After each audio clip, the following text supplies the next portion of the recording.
Bom, meus amigos, acabou o primeiro tempo entre Grêmio e Vasco. 0 a 0. As duas equipes com realidades distintas. O Grêmio está tentando ir para o G4 para ir para a vaga direta para a Libertadores, sem passar no mata-mata ali. E o Vasco está tentando escapar do rebaixamento, tem possibilidades ainda. Bom, enfim. O Grêmio começou de uma certa forma tentando impor sua mecânica de jogo, mas talvez por visão do treinador do Vasco,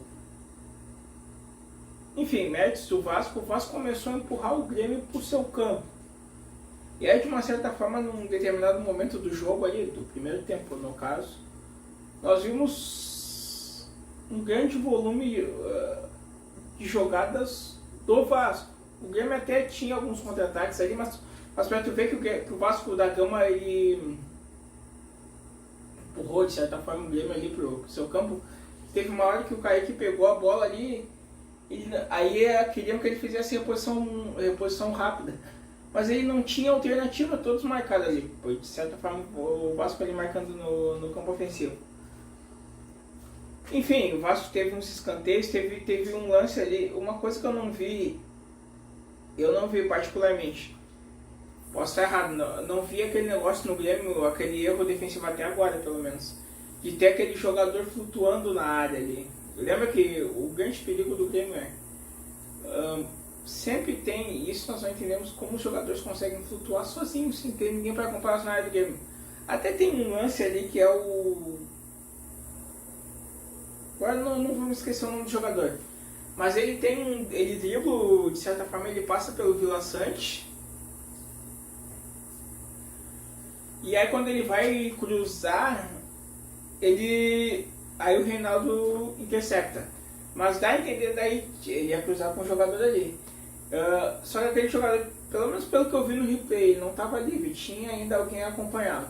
Posso estar errado, mas bom, eu não via essa falha defensiva na área do Grêmio hoje. O Vasco ali criou lances, aí na hora do cruzamento ali errou bola, o Grêmio interceptava, enfim. O volume de jogadas percentual, ao meu ver, foi do Vasco. Aí tem um lance ali que o Grêmio, quando conseguia fazer alguma coisa, era no contra-ataque. Daí tem uma hora que o Kaique faz a reposição rápida, o Ferreira sai correndo, a bola passa pro Soares, o Soares ele adianta ali, enfim. Mas o Capitão Fernandes ele ainda consegue ir, ele protege com o corpo e sofre a falta, cava a falta. A cobrança de falta, quem cobrou foi o Soares. O jeito que ele cobrou a falta foi, digamos, excelente. Ele bota um efeitinho e vem o Rodrigo ali e faz um gol de peixinho. Foi um golaço. Só que o gol ele foi anulado. Eu até achei que não ia ser anulado porque eu tive a impressão no replay, ele estava vendo meio de longe, que o braço do atleta do Vasco estava levantado e dava condições. Mas enfim, o gol foi anulado. Ficou 0 a 0. O Grêmio não conseguiu produzir muito. Vamos ver agora o segundo tempo como vai. Acho que a maior parte da pressão foi do Vasco.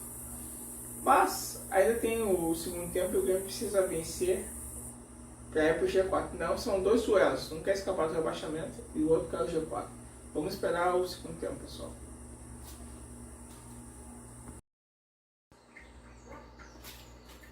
Bom, caros amigos, o segundo tempo entre Grêmio e Vasco,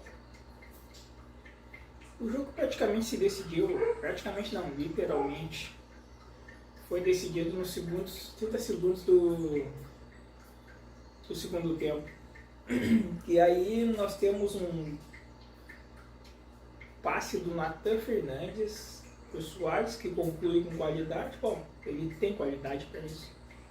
E faz o gol. Esse é o gol da vitória. O jogo se resumiu em 1 a 0. Se resumiu, talvez seja muito forte dizer isso, mas o placar se resumiu a isso. Tu tem que ver assim, ó. Tá, o Soares fez gol, tá sendo um dos artilheiros do campeonato, ok, mas tu não pode ver só o Soares. Tu tem que ver todo o contexto.